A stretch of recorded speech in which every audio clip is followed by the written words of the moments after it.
Demà es complissin 4 anys de l'arribada de l'Aquarius al port de València i únicament 60 dels vora 400 migrants que van demanar protecció internacional tenen reconegut l'asil. La resta o estan pendents de regularització o directament se'ls va denegar esta mesura. Se senten abandonats.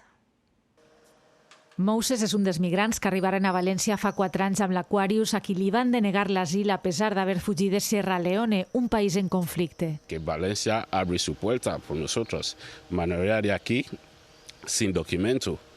Dentro de Valencia aquí estamos. Somos mucho en situación irregular. 93 dels migrants esperen encara una resposta a la petició de protecció internacional i a 221 els la van denegar o arxivar.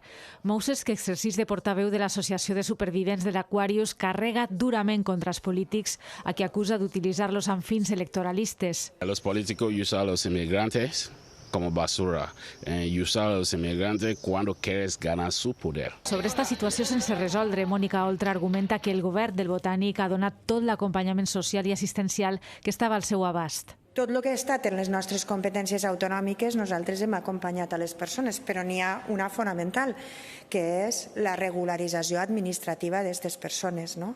I això no és competència nostra, perquè si ho fora estaria fet. Per la seva part, la delegada del govern espanyol no ha concretat en quina situació estan els tràmits d'estos migrants. Recordar que una tragedia humanitaria que iban sin rumbo por esos mares, pues gracias al gobierno de España se les dio solució. Una solució incompleta per a Mouses, que es pregunta quant de temps més haurà d'esperar per a tindre per fi papers.